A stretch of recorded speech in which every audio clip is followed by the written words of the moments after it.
Héroïsme de la Légion chrétienne.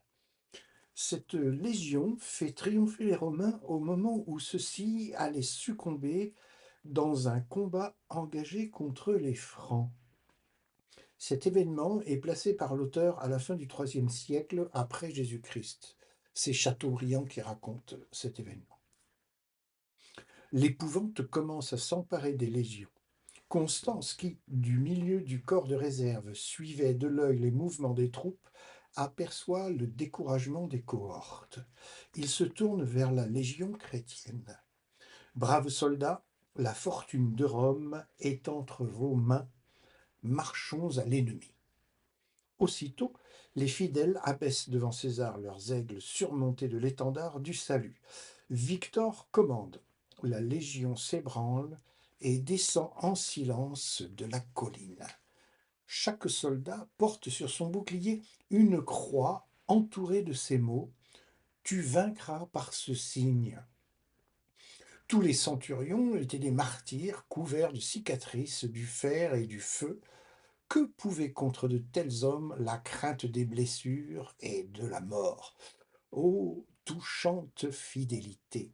Ces guerriers allaient répandre pour leurs princes les restes d'un sang dont ces princes avaient presque tari la source.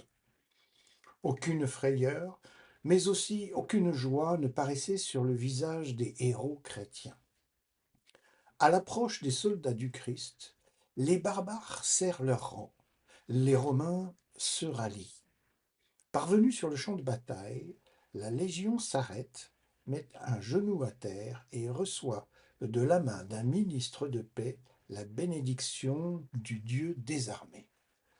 Constance lui-même ôte sa couronne de laurier et s'incline.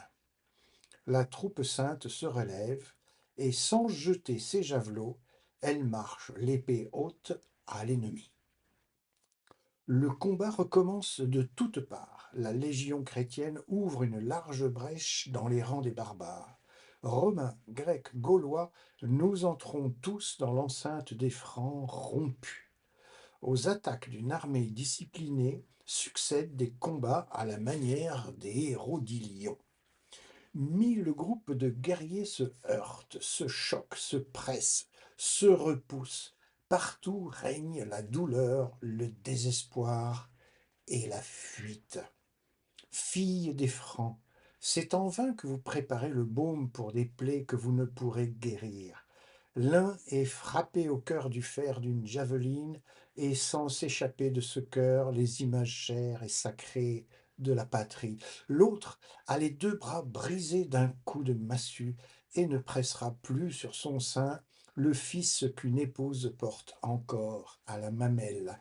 Celui-ci regrette son palais, celui-là sa chaumière. Le premier ses plaisirs, le second ses douleurs, car l'homme s'attache à la vie par ses misères autant que par ses prospérités. Ici, environné de ses compagnons, un soldat païen expire en vomissant des imprécations contre César et contre les dieux. Là, un soldat chrétien meurt isolé, d'une main retenant ses entrailles, de l'autre pressant un crucifix et priant Dieu pour son empereur. Les Sicambres, tous frappés par devant et couchés sur le dos, conservaient dans la mort un air si farouche que le plus intrépide osait à peine les regarder.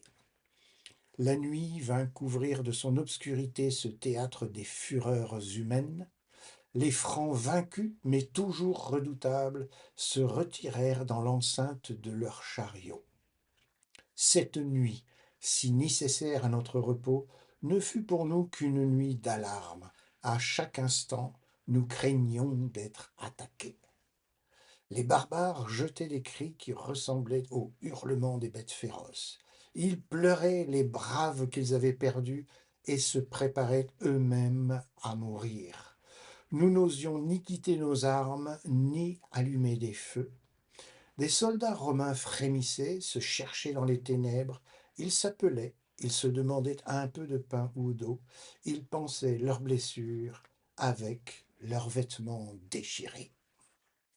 Si ce texte vous a parlé, vous a remué, N'hésitez pas, mettez un petit pouce, un commentaire, abonnez-vous à cette chaîne et puis surtout partagez-la autour de vous. Merci beaucoup.